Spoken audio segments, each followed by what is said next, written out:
Sony confirms PSVR2 is coming, and they revealed the 6 new hardware improvements they want it to have. Venom.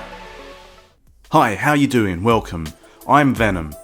When there wasn't even a market for it, Sony invested in research and development to launch PSVR because they believed it's a big part of the future of gaming. But the naysayers said it was a gimmick that would be dropped. 2.5 years later, it's the leading VR platform, and big name companies like Valve and Facebook are investing in it.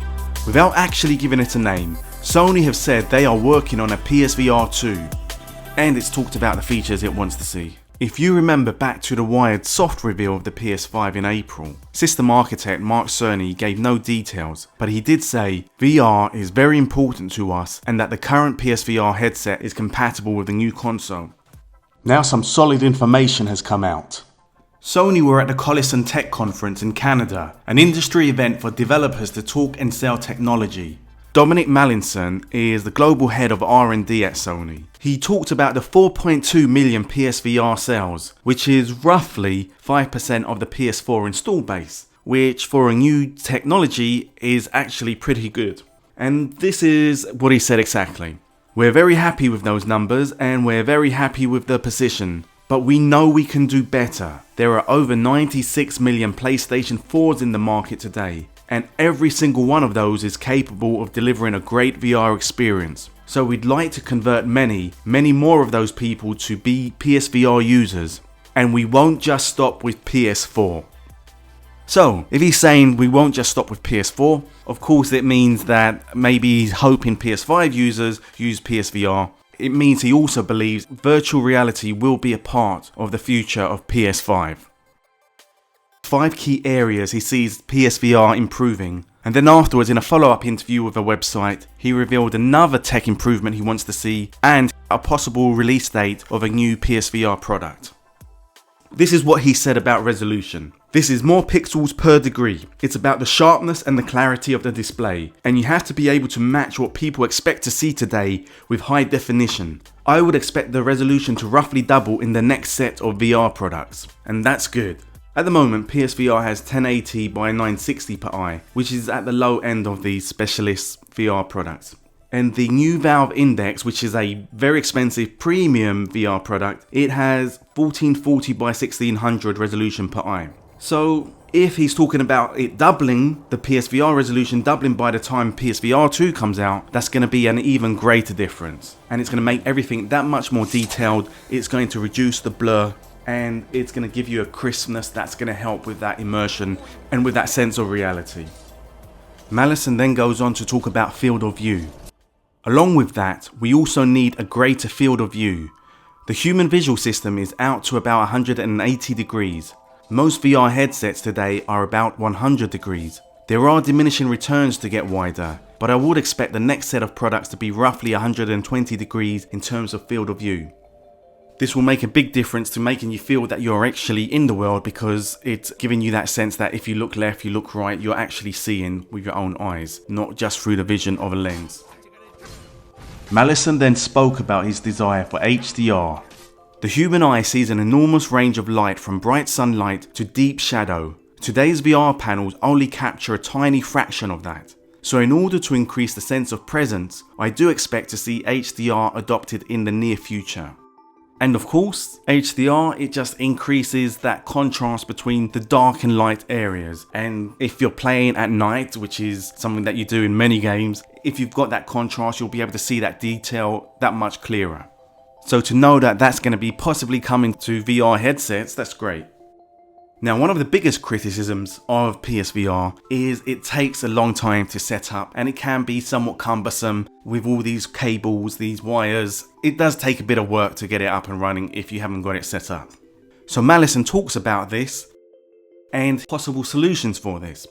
User comfort is incredibly important in order to widen the adoption of virtual reality. Being tethered to this cable is inconvenient. And it's not just about getting tangled up in the cable. It's not just about the restriction in your motion. It's also about how you set things up, how you configure the system, where you store it. Let's face it, having a mess of cables in your living room is just not attractive. So this is something that we have to solve in order to get wider adoption.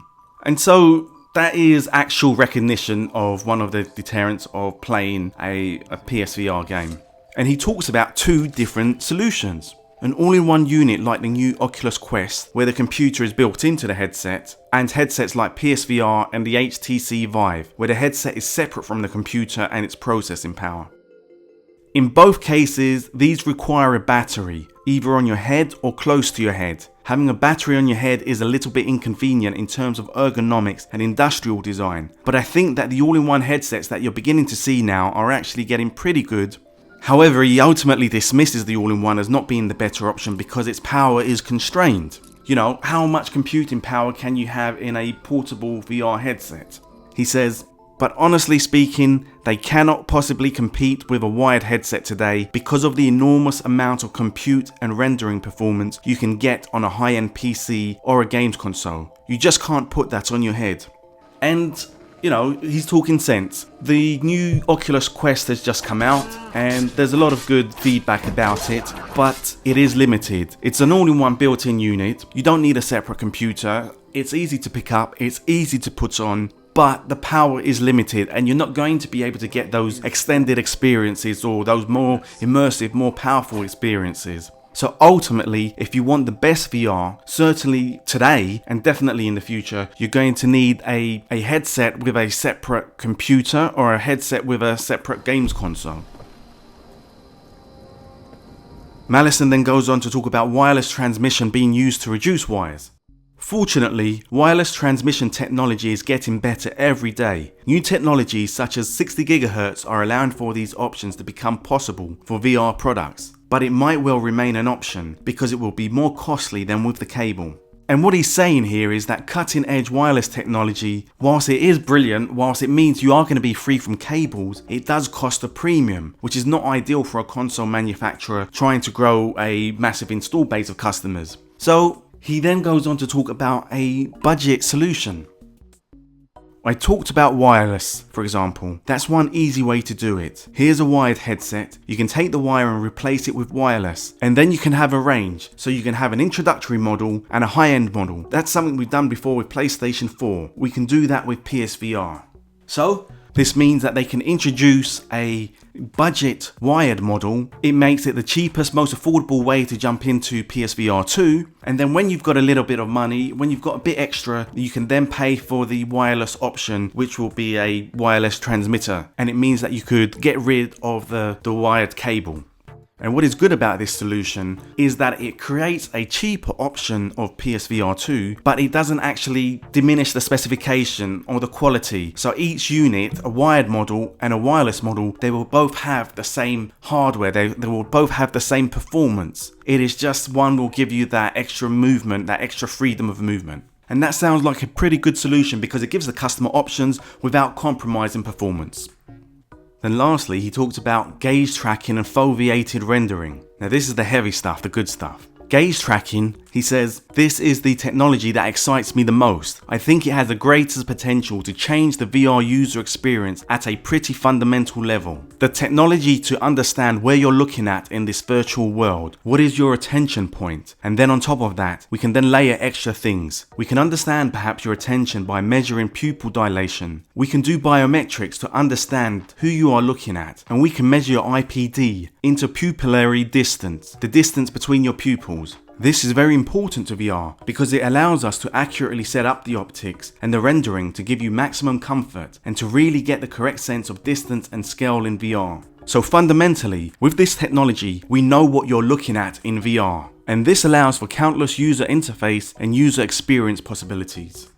So the benefits of all this is that you can control a user interface with your eyes, or you could be in a room with multiple characters and you can give a command to different people and they all know you are referring to them when you are talking to them because you're looking at them.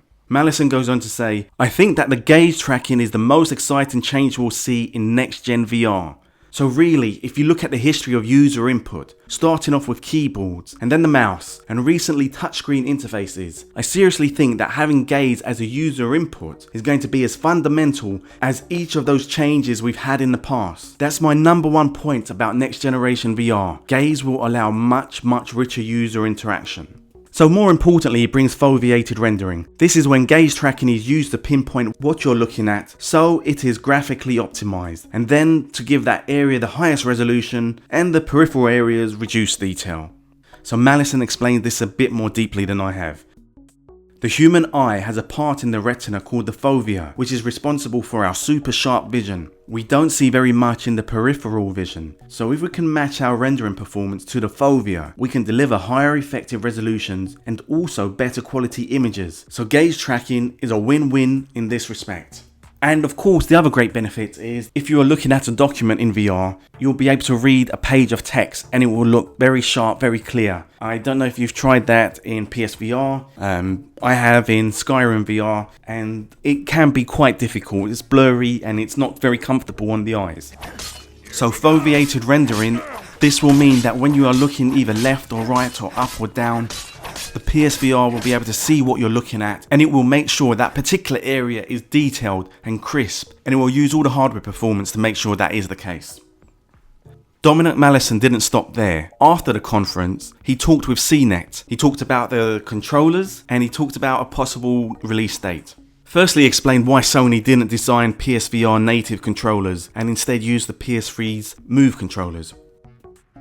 We knew if we went back into the R&D labs and we did something brand new, we could have created something better than PlayStation Move, but it would have cost more. But he does basically give away that Sony are working on a new revised controller.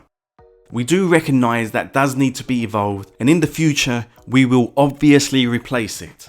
So that is confirmation that Sony is working on a new VR controller. As for release date, it's unlikely to be launching at the same time as PS5, which is quite logical. He says, "There's no reason for us to coincide with a new console. From the point of view of the consumer, to be bombarded with many things, oh, you have to buy this, you have to buy that, is a message we don't want to send. In some ways, it's good to have a little breathing space between those things." And it really does make sense, because firstly, unless you're a company of Apple's size and scale, it's hard to produce enough stock for two mainstream product launches both at the same time. If you think back to the launch of the PS4, there was not enough units to go around. But more importantly, customers, they don't have that much money to buy two premium hardware products both at the same time. You know, it's quite an expense to buy a new PS5 or an Xbox 2, but then to have to buy a VR headset, that's a significant investment. So it's better to launch the console, build the install base, and then 2 years later, which is likely what it will be, 2 years, possibly 3, then to launch the VR product. So that's a lot of solid, meaty info about PSVR 2. If there's any hardware features you would like to see, let me know in the comments, and hit like and subscribe so that you don't miss out on the next update. Cheers!